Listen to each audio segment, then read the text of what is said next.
कक्षा 7 अस्माकं संस्कृत भाषा।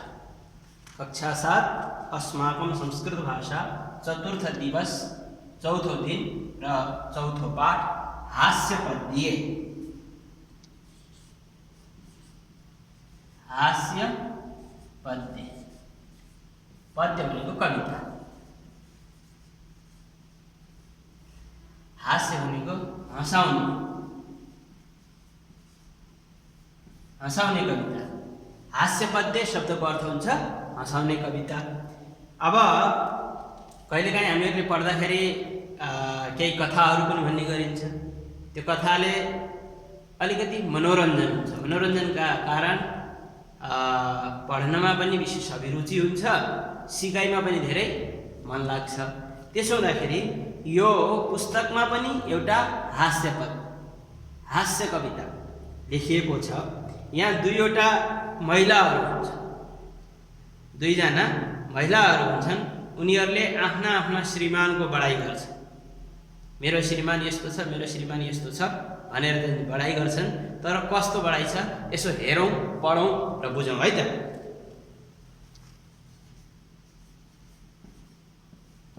चतुरः सखी मे भर्ता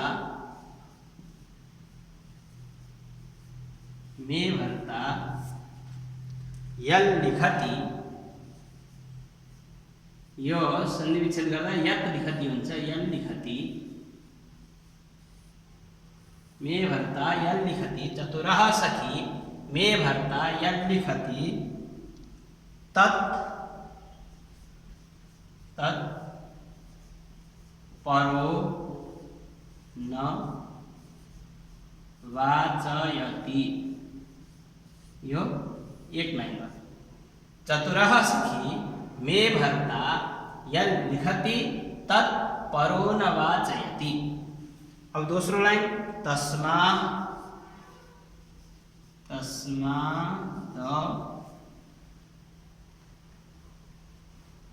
तस्मादप्यधिको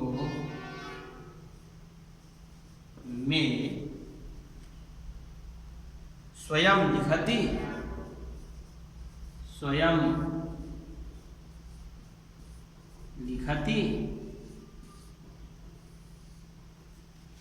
लिखति स्वयं न वाचयति। स्वयं न वाचयति।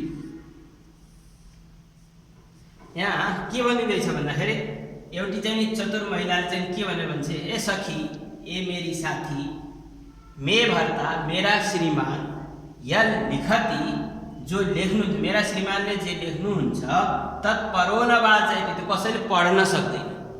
मेरा श्रीमानले जो लेख्नुहुन्छ त्यो कसैले पढ्न सक्नुहुन्न। त्यस्तै अर्कीले के भनेर भन्छ, तस्मात् अपि अधिको मे, मेरा श्रीमान त तीभन्दा पनि तिम्रा श्रीमान भन्दा पनि अझै चाहिँ नि चतुर हुनुहुन्छ, धेरै बाठा हुनुहुन्छ। मे अधिको मे, मेरा चाहिँ नि स्वामी, मेरा श्रीमान त्योभन्दा पनि धेरै चाहिँ नि चतुर हुनुहुन्छ। स्वयं लिखति स्वयं न वाचयति, आफूले लेखेर आफै पढ्नुहुन्न, आफै पढ्न सक्नुहुन्न। अर्थात् अनपढ गँवार रहेछन् भनेर बुझ्नु पर्यो। चतुरः सखी मे भर्ता यल लिखति तत्परो न वाचयति। मेरा चाहिँ नि श्रीमान, पहिला एउटा महिलाले आफ्नी साथीलाई भन्छन् कि मेरा श्रीमान निकै चतुर हुनुहुन्छ, जो लेख्नुहुन्छ त्यो कसैले पनि पढ्न सक्दैन। र अर्कीले भन्छन् त्योभन्दा अझै चाहिँ नि मेरा चाहिँ श्रीमान त अझै चतुर हुनुहुन्छ, अझै बाठा हुनुहुन्छ, जो लेख्नुहुन्छ त्यो आफै पनि पढ्न सक्नुहुन्छ। अर्थात् दुवैजनाका श्रीमानहरू अनपढ रहेछन्, पढ्न लेख्न नजान्ने रहेछन्। तर चाहिँ उनीहरूले आफ्ना आफ्ना श्रीमानको बढाइ गरिरहेका छन्। यसरी एउटा यो हँसाउने कविता यो कक्षा 7 को चतुर्थ पाठमा छ। पद्य भनेको पद्यम पद्य पद्यानि भनेर चाहिँ नि यो द्विवचन दुईवटा पद्य दुईवटा कविता लेखिएको छ यहाँ। त्यसो हुँदाखेरि पद्य हास्य पद्य भनेर दुईवटा हँसाउने कविता।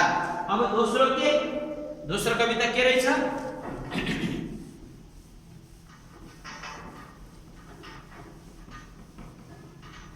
दोस्रो कविता छ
यो पनि हँसाउने कविता छ।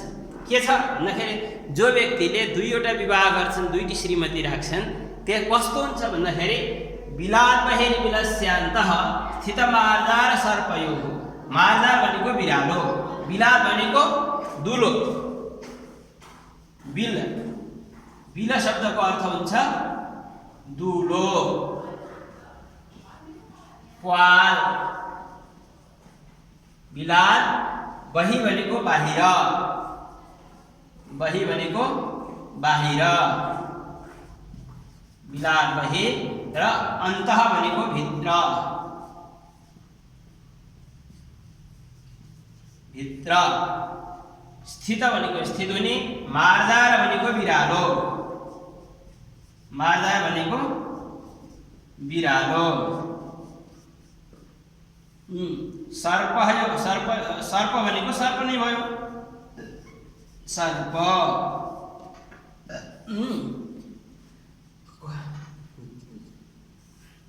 बिलात बहेर बिलस्यान्त स्थित मार्जार सर्पयो हो।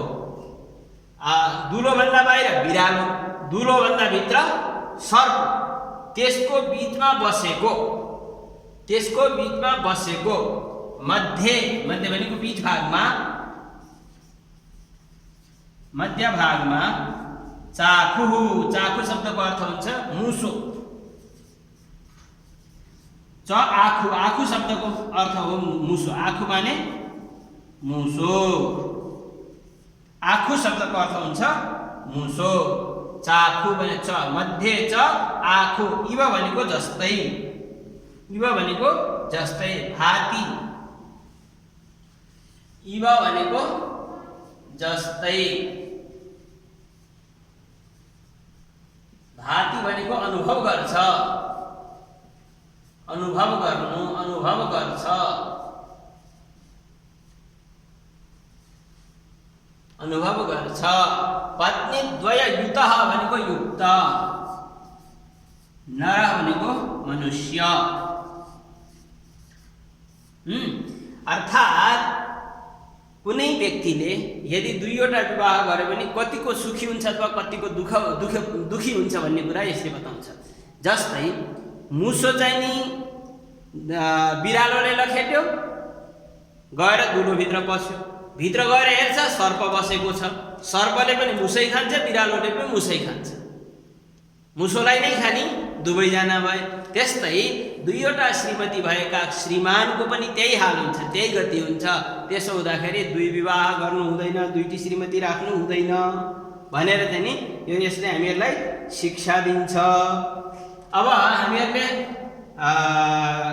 शब्दार्थहरू केही, चतुरः भनेको चतुर, चतुरः सखी मे भर्ता यद लिखति तत्परो न वाचयति। पहिलो श्लोकको हामीले अर्थ लेखेनौँ, दोस्रो श्लोकको अर्थ भयो। पहिलो श्लोकका पनि केही अर्थहरू हामीले लेखौँ, जानौँ।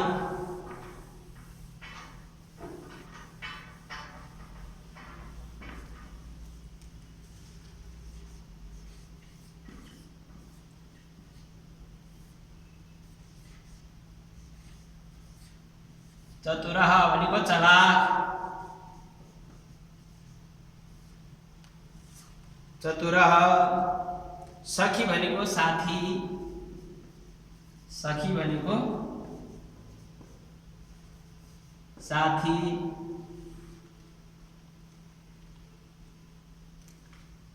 भर्ता भनेको पति, श्रीमान,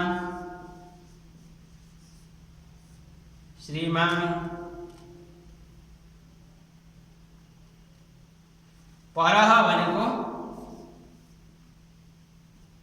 अन्य व्यक्ति, अन्य व्यक्ति। वाचयति भनेको, वाचयति भनेको पढ्छ, पढ्छन्, पढ्छ, पढ्छन्। नवाचयति भनेको पढ्दैनन्।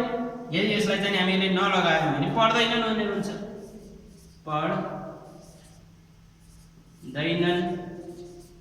यसरी हामीहरूले चतुरः सखी मे भर्ता यद लिखति तत्परो न वाचयति। पहिलो दुईटा साथीहरूले चाहिँ कुरा गरेका रहेछन्। दुईटा महिलाहरूले एक आपसमा कुरा गर्दै के भन्छन् भन्दा, मेरा श्रीमानले जे लेख्नुहुन्छ त्यो अरूले पढ्न सक्दैन। र अर्की चाहिँ नि महिला उनकी साथीले के भन्छन् भन्दा, तिम्रा श्रीमान भन्दा त मेरा श्रीमान अझै धेरै चालाक छन्।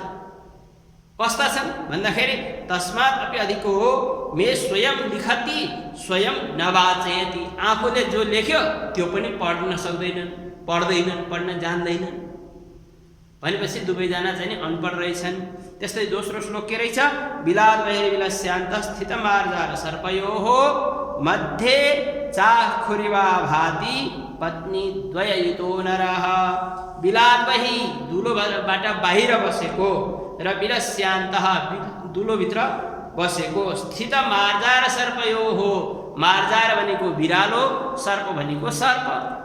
जस्तै दुलोभित्र बसेको सर्प र दुलो बाहिर बसेको बिरालोको बीचमा स्थित, मध्ये च आखुरिव, मध्ये भनेको बीचमा, इव भनेको जस्तै, आखु भनेको मुसोको हाल हुन्छ।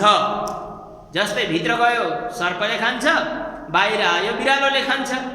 त्यस्तो स्थितिमा परेको बीच भागमा बीचमा फसेको चाहिँ नि मुसो जस्तै दुईटी श्रीमती हुने व्यक्तिको पनि जीवन त्यस्तै हुन्छ। यसरी चौथो पाठ, कक्षा 7 को चौथो पाठ यही पुरा हुन्छ। यसमा केही सामान्य शब्दार्थहरू सोधिएका छन्। वाचयति, यहाँ वाचयति पढ्छन्, भन्छन्। त्यसपछि भर्ता श्रीमान, आँखु, आँखु हामीहरूले लगेर आँखु भनेको मुसो हुन्छ। यहाँ आँखु भनेको चाहिँ नि आँखु मुसो, आँखु भनेको मुसो। त्यसपछि बिलम भनेको दुलो, आभाती, आभाती भनेको चाहिँ नि भाती अनुभव गर्छ अथवा आभाती पनि हुन्छ। भाती आभाती प्रकाशित हुनु पनि हुन्छ। आभाती अनुभव गर्नु अथवा प्रकाशित हुनु, देखिनु, जस्तै देखिनु, देखिनु। यस्ता शब्दहरू यसरी हामीहरूले चाहिँ शब्दार्थ पनि तयार गर्न सक्छौँ। अब विभक्ति निर्णय गर्न भनेर भनेको छ प्रश्नमा। तस्मात्, त्यसो हुनाले। तस्मात् शब्द चाहिँ नि यो पञ्चमी विभक्ति, तत् शब्दको पञ्चमी विभक्तिमा तस्मात्, पञ्चमी एकवचन, पंचमेकवचन,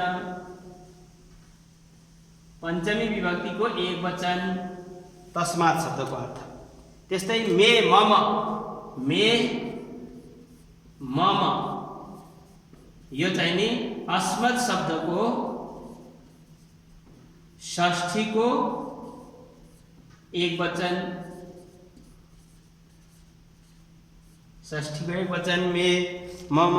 त्यसपछि चतुरः, चतुर शब्दको चाहिँ नि प्रथमाको एक वचन चतुरः, चतुर शब्दको प्रथमा विभक्ति, प्रथमा विभक्ति एक वचन। त्यस्तै बिलात, बिल शब्दको पञ्चमीको एक वचन मार्जार सर्पयोः, मार्जार सर्पयोः यो चाहिँ नि सप्तमीको द्विवचन, सप्तमी विभक्तिको द्विवचन। यसरी हामीहरूले प्रश्नोत्तर पनि यहाँ तयार गर्न सक्छौं। मध्ये सप्तमीको एक वचन, मध्ये सप्तमीको एक वचन, सप्तमी विभक्तिको एक वचन, एक वचन। र नरः, नर शब्दको प्रथमा विभक्तिको एक वचन। यसरी हामीहरूले केही क्लिष्ट शब्दहरूलाई पनि संस्कृत भाषामा विभक्ति परिचय गर्न र संस्कृत भाषामा लेखेका केही शब्दहरूलाई नेपाली भाषामा लेख्न सक्छौं, बुझ्न सक्छौं। र केही दुईवटा यहाँ श्लोक जो हामीहरूले पढेका थियौं त्यसको चाहिँ नि एउटा उसको पहिलो श्लोक चाहिँ नि शुद्ध उच्चारण गर्न भनेर भनेको छ भने दोस्रो श्लोकलाई चाहिँ नि कण्ठस्थ गरेर श्रवण गराउनु, सुनाउनु भनेको छ। अब पहिलो श्लोकलाई एकपल्ट फेरि उच्चारण गरौँ। बिलात बहि बिलस्यान्तः स्थित मार्जार सर्पयोः, जो कि मैले अघि नै लेखेर बोर्डमा मैले सम्झाइसकेको छु, त्यसलाई रिपिट गर्दैछु। बिलात बहि बिलस्यान्तः स्थित मार्जार सर्पयोः मध्ये चाखुरिवा भाति पत्नी द्वययुतो नरः। यसको अर्थ पनि बुझौँ। कुनै व्यक्तिले दुईवटा विवाह गर्यो, दुईटी श्रीमती भए भने त्यसको कस्तो बिजोग हुन्छ भन्दा जस्तै एउटा मुसो चाहिँ नि बिरालोले दगुराउँदै लिएर गयो, त्यो दुलोभित्र पस्यो, दुलोभित्र जाने बित्तिकै भित्र त सर्पले मुख फैलाएर बसेको छ। भित्र गयो सर्पले खान्छ, बाहिर आयो बिरालोले खान्छ। त्यस्तै स्थिति चाहिँ दुईटी श्रीमती हुनेवाला व्यक्तिको हुन्छ भनेर चाहिँ यो भने यो हास्यपत्य र साथमा यो नीतिको पनि कुरा हो।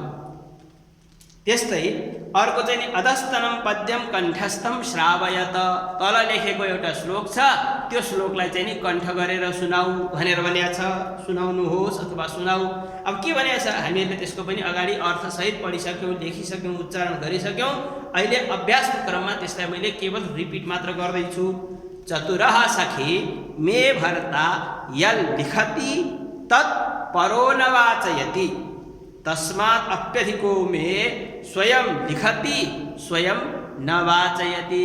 अब दुईटी चाहिँ नि महिलाहरूले चाहिँ आफ्ना आफ्ना श्रीमानहरूको चाहिँ बढाइ गर्न थाले। ए मेरा श्रीमान त यस्ता हुनुहुन्छ उस्ता हुनुहुन्छ भन्दै जाँदाखेरि कस्ता हुनुहुन्छ भनेर एउटाले सोद्धाखेरि मेरा श्रीमान त यति बाठा हुनुहुन्छ, यति बाठा हुनुहुन्छ कि जे लेख्नुहुन्छ लेखेर चाहिँ त्यो लेखेको अरू कसैले पढ्नै सक्दैन। कति बाठा हुनुहुन्छ भन्दाखेरि जे लेखेको उहाँले लेख्नुहुन्छ त्यो कसैले पनि पढ्न सक्दैन। त्यस्तै अर्कीले के भनेर भन्छन् भन्दाखेरि त ए त्यो त के हो र नि, त्यो भन्दा त मेरा श्रीमान त अझै बाठा हुनुहुन्छ। के भन्दा तस्मात् अपि अधिको मे स्वयं लिखति स्वयं न वाचयति, आफूले लेखेर आफै पढ्न जान्नुहुन्न, यति बाठा मेरा श्रीमान हुनुहुन्छ भनेर दुईटी चाहिँ गफ आउँदैछन्। यसरी यो चाहिँ नि एउटा हास्य पद्य चाहिँ नि कक्षा 7 को संस्कृत भाषाको चौथो पाठ भयो। अब यसपछि अलिकति हामीहरूसँग समय छ, त्यसो हुनाले अझ एउटा पाठको विषयमा केही चर्चा गरौँ। त्यसपछि फेरि भोलि अर्थात् आगामी दिनमा आगामी कक्षामा हामीहरूले त्यो विषयमा प्रश्नोत्तर र अन्य कुराहरू पनि हामीहरूले गर्दछौँ। अब 5औं पाठको नाम हो ध्रुवस्य दृढ निश्चय। यदि अब हामी बालबालिकाहरूको लागि पनि यो एउटा चाहिँ नि बडा शिक्षाप्रद कथा हो। हाम्रा विभिन्न पुराणहरूमा ध्रुव चरित्रको विशेष कथाहरू पाइन्छन्, जसमा सबैभन्दा धेरै श्रीमद् भागवत कथामा सुरुमै प्रथम स्कन्धमै जो र प्रथम स्कन्धमा नै श्रीमद् भागवतमा ध्रुवका विषयमा चर्चा आएको छ। ध्रुव को थे र कस्ता थे भन्ने कथा चाहिँ नि श्रीमद् भागवत कथामा हामीहरूले सुन्दै आएका पनि छौँ र साथमा श्रीमद् भागवत कथा बाहेक पनि जनसमाजमा हाम्रा गाउँघरमा बुवा आमा अलिकति बुढा भइसकेका हजुरबुवा हजुरआमा इत्यादिले र गाउँघरमा कहिलेकाहीँ हुने भागवत कथा इत्यादि भएका ठाउँमा चाहिँ कथाहरूमा ठाउँमा र पाठ्य पुस्तकहरूमा पनि ध्रुवका विषयमा हामीहरूले चर्चा सुन्दै आइरहेका छौँ। पुरानो समयमा एकजना उत्तानपाद नाम गरेका राजा थिए। प्राचीन समयमा एकजना उत्तानपाद नाम गरेका राजा थिए। उनकी दुईवटी श्रीमती थिए। अब हेरौँ है त, है हामीहरूले एउटा श्लोक पढ्यौँ नि, बिलात बहिर्विलस्यान्त स्थित मार्जार सर्पयोः मध्ये चाखुरिवा भाति पत्नी द्वययुतो नरः भनेर पढेको जस्तै जस्तै यहाँ पनि घटना हुन जान्छ। के भन्दा प्राचीन कालमा उत्तानपाद नाम गरेका एकजना राजा थिए। उनकी दुईटी श्रीमती थिए। श्रीमतीहरूको नाम थियो, एउटा चाहिँ नि सुनीति, अर्की सुरुचि। सुरुचि र सुनीति नाम गरेका दुईटा श्रीमती थिए। सुनीति कस्ती श्रीमती थिइन् भन्दा उनी नीतिका हिसाबले शास्त्रको मर्यादालाई सही तरिकाले मान्नेवाला थिइन्। जेठी श्रीमती थिइन् उनी सुनीति। भने सुरुचि आफ्नो मनमा जे आयो त्यही गर्ने त्यस्तो प्रवृत्ति भएकी कान्छी श्रीमती उत्तानपाद राजाकी थिइन्। अब ती दुईटैमा सुनीति जेठी र सुरुचि कान्छी भइन्। ध्रुव सुनीतिका छोरा थिए। ध्रुव चाहिँ को थिए भन्दा सुनीतिका छोरा थिए र सुरुचिका छोराको नाम उत्तम थियो। सुनीतिका छोराको नाम ध्रुव र सुरुचिका छोराको नाम उत्तम थियो। यसरी दुईटी श्रीमतीबाट दुईवटा सन्तान उत्पन्न भए।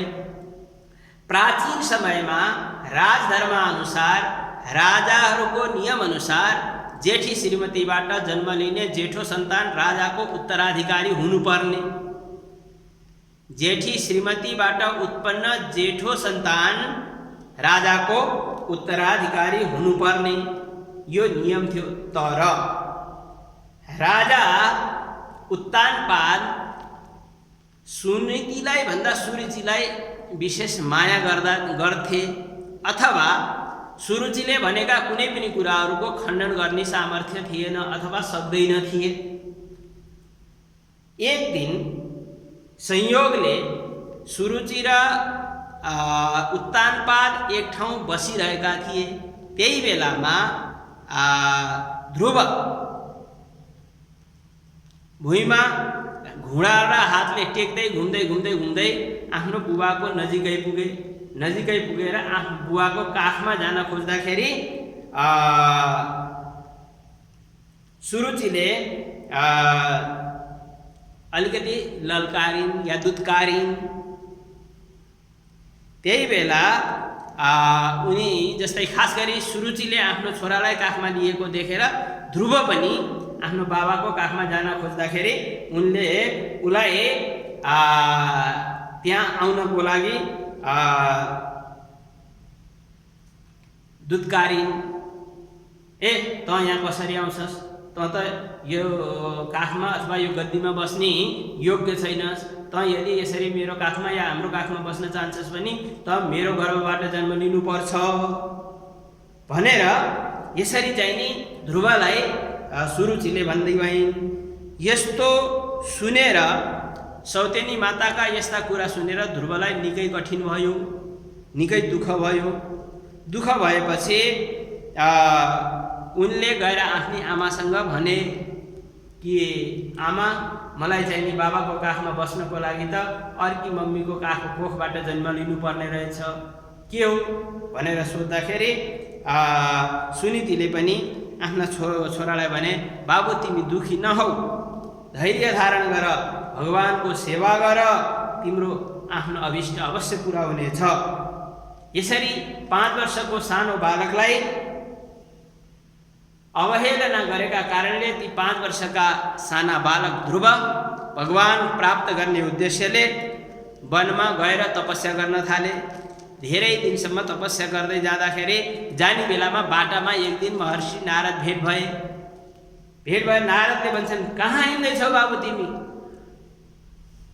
यत्रो सानो बच्चा यस्तो जङ्गलमा, घनघोर जङ्गलमा बाघ भालुले खालान्, त्यसो हुँदाखेरि तिमी जङ्गलतिर नजाऊ, घर बस भने भन्दाखेरि होइन होइन, म त तपस्या गर्नका लागि, भगवान प्राप्तिका लागि वनमा हिँडेको हो भनेर चाहिँ ध्रुवले चाहिँ नि नारदलाई भने।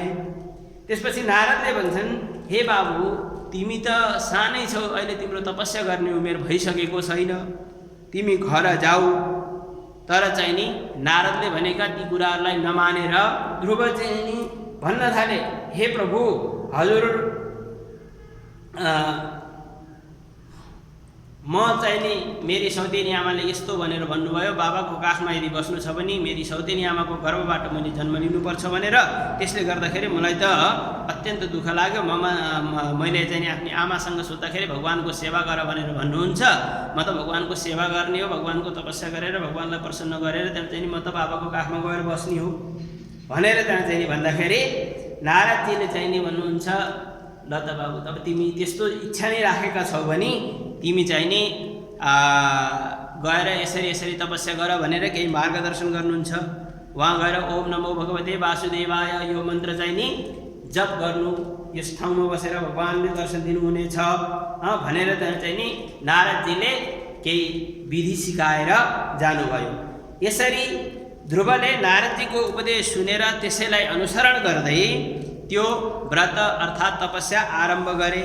निकै कठोर तपस्या गरिसकेपछि छिटो नै भगवान प्रसन्न हुनुभयो र त्यहाँ भगवानसँग आएर भगवानले चाहिँ नि सोध्नुहुन्छ, ए बाबु तिमी के चाहन्छौ भनेर भन्दाखेरि उहाँले चाहिँ नि ध्रुवका मनको अनुसार मनोनुकूल वर दिनुभयो। वर प्राप्त गरेर ती ध्रुव आफ्ना घरमा आए।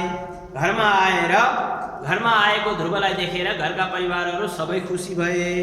ध्रुवका तपोबलले गर्दाखेरि त्यो राज्यका तिनी राजा पनि भए, उत्कण्ठक राजा, कसैले पनि तिनलाई चाहिँ हराउन नसक्ने त्यस्ता राजा बने र अन्तिममा ध्रुवलोकमा गएर अजर अमर भए। यसरी ध्रुव शब्दको अर्थ पनि अटल हो। अटल भएर उत्तर दिशामा गएर ध्रुवको निवास भयो। यसरी हामीहरूले ध्रुवको दृढ निश्चय अर्थात् यदि हामीले केही चाह्यौँ, केही गर्ने अभिलाषा राख्यौँ, मैले केही गर्नु छ भन्ने यदि अठोट राख्यौँ भने अवश्य रूपमा सफल हुन्छौँ भन्ने शिक्षा यो पाठले हामीलाई दिन्छ। यसरी आजको यो पाठको मैले केवल नेपाली भाषामा सारांश र त्यसको केही कथानक भाइ बहिनीहरूलाई भने। अब यसको भोलि अर्थात् आगामी कक्षामा पाठको उच्चारण, सस्वर वाचन र शब्दार्थ र साथमा प्रश्नोत्तर, किनकि प्रश्नोत्तर सबैभन्दा महत्त्वपूर्ण अङ्ग हो र केही क्लिष्ट शब्दहरूको शब्दार्थ पनि हामीहरूले जान्नुपर्ने हुन्छ। केही यो ध्रुवस्य दृढनिश्चयः पाठका केही क्लिष्ट शब्दहरूको मैले शब्दार्थ लेखिदिन्छु अहिले। त्यो शब्दार्थहरूलाई विशेष रूपमा आफ्ना अभ्यास पुस्तिकामा लेखेर त्यसलाई चाहिँ नि बारम्बार अभ्यास गर्ने हो भने हामीहरूसँग शब्द भण्डार बढ्नेछन्। शब्द भण्डार बढेपछि हामीहरूले कुनै पनि शब्दको अर्थ बोध गर्नका लागि, अर्थ बुझ्नका लागि हामीलाई धेरै सजिलो हुन्छ। त्यसो हुँदाखेरि हामीहरूले केही क्लिष्ट शब्दहरूका अर्थ यहाँ मैले लेखिदिन्छु। भाइ बहिनीहरूले त्यो क्लिष्ट शब्दहरूलाई आफ्ना अभ्यास पुस्तिका, आफ्ना कापीमा लेखेर त्यसलाई अभ्यास गर्ने, अभ्यास गरिसकेपछि यी क्लिष्ट शब्दहरूको पनि अर्थ बोध हुन्छ, अर्थ जानिन्छ।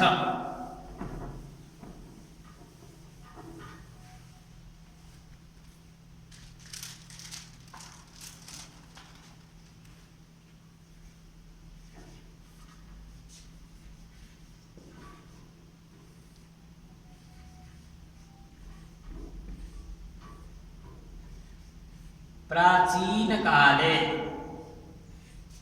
हामी नेपाली भाषीहरूलाई, नेपाली भाषामा बोल्ने व्यक्तिहरूलाई संस्कृत साह्रै कठिन हुन्न।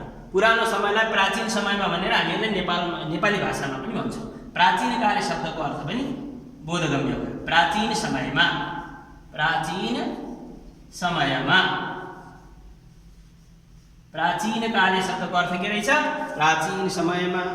भार्ये, भार्या शब्द हामीहरूले अगाडिको पाठमा पढिसकेका थियौँ। दुईटी श्रीमतीको प्रसङ्गमा भार्या भन्ने पढेका थियौँ। भनेपछि भार्ये, दुईटी श्रीमती, दुईवटी श्रीमती, दुईवटी श्रीमती। त्यसपछि आस्ताम, आस्ताम शब्दको अर्थ हुन्छ थिए, दुईवटी श्रीमती थिए। त्यसमा चाहिँ नि ठुलीलाई चाहिँ नि ज्येष्ठा, ज्येष्ठा भनेको जेठी अथवा ठुली,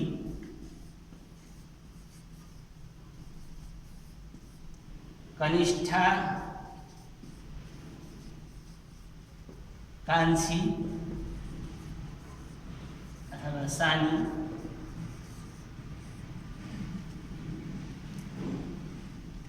पंचवर्ष वयस्कः, पंचवर्ष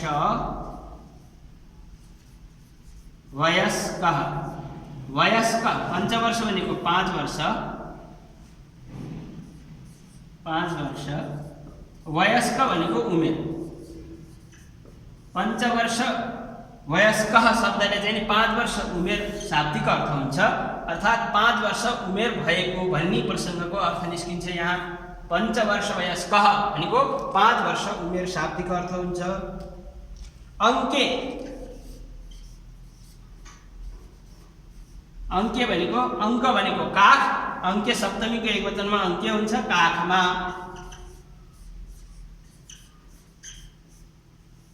अंके, अंके शब्दको अर्थ काखमा।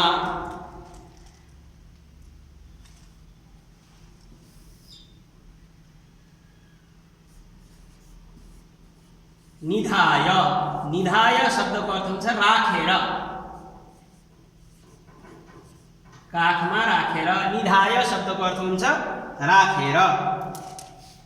त्यसपछि अपृच्छन, अपृच्छन, पृच्छति शब्दबाट यो अपृच्छन भनेर भूतकालिक बनाउनका लागि सोध्नु भयो, सोध्नु भयो। अपृच्छन भनेको सोध्नु भयो अथवा सोधे, दुवै हुन्छ।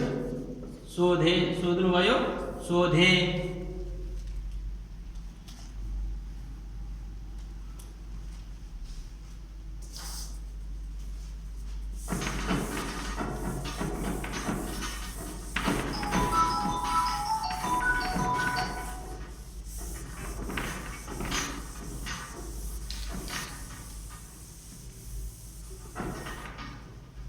अपृच्छन, शोधे। आगतः,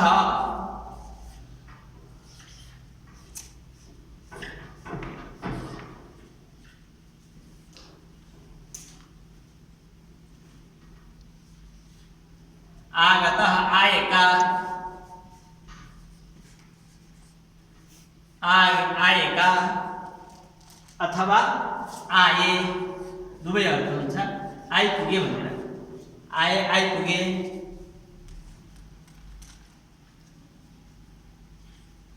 न्यवारय,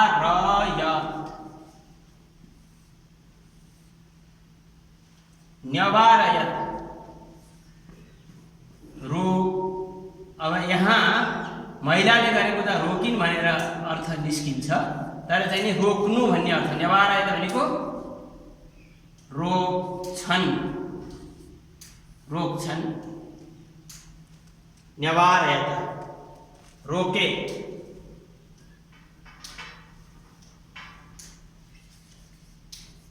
रोके,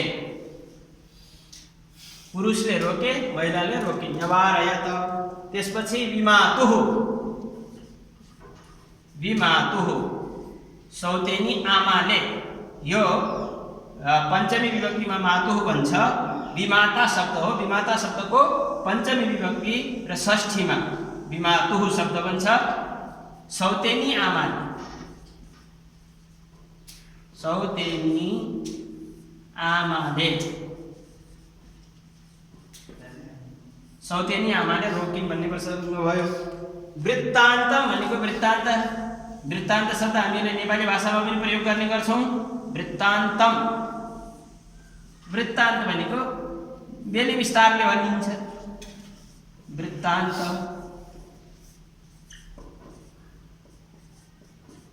बेली विस्तार, वृत्तान्त। त्यसपछि अभीष्टम, अभीष्ट शब्द पनि हामीले नेपाली भाषामा पनि प्रयोग गर्ने गर्छौँ। अभीष्ट भनेको चाहना, अभिरुचि,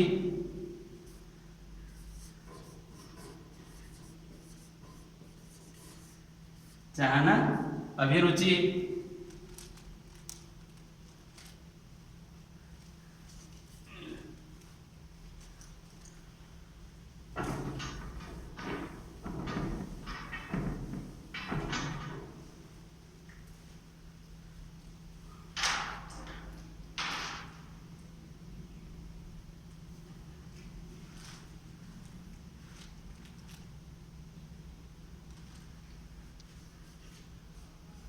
प्राप्स्यसि, प्राप्स्यति रूप हो यो। तिमी भनेर चाहिँ मध्यम पुरुषमा प्रयोग हुँदाखेरि प्राप्स्यसि हुन्छ। प्राप्स्यति शब्दले प्राप्त गर्दछ, प्राप्स्यसि मतलब प्राप्त गर्दछौ, पाउँछौ, पाउने छौ, यस्ता शब्दको अर्थ हुन्छ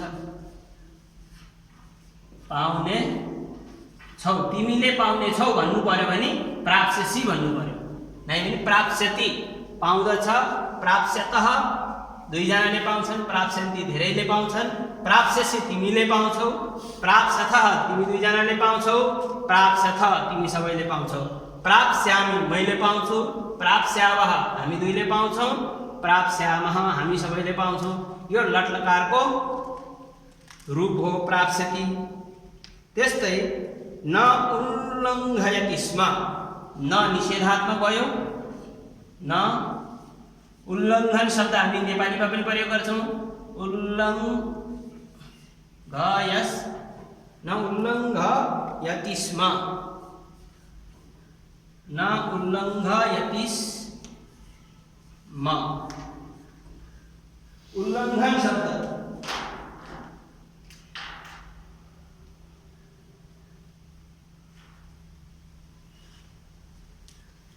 उल्लङ्घन शब्द हामी नेपाली भाषामा पनि प्रयोग गर्छौँ। उल्लङ्घयति भनेको उल्लङ्घन गर्छ, न भनेको उल्लङ्घन गर्दैन, स्म भनेपछि यो भूतकाललाई हुन्छ। उल्लङ्घन गर्दैन थिए, उल्लङ्घन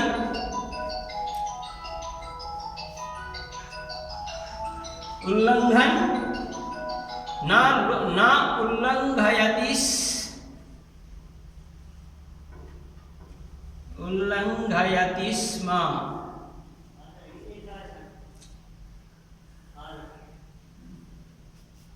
न उल्लङ्घयति स्म, उल्लङ्घन गर्दैन थिए, यसरी यसको अर्थ हुन्छ। उल्लङ्घन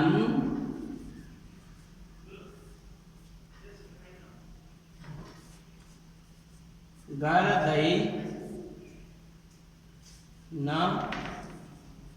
थे, उल्लङ्घन गर्दैन थे।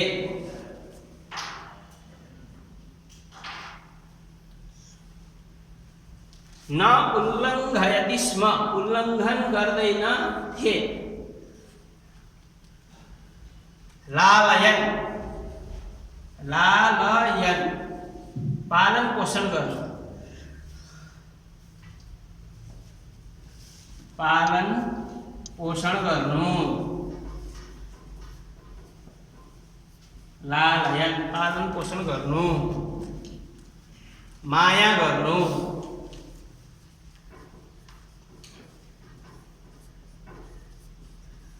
माया गर्नु, दृष्ट्वा देखेर,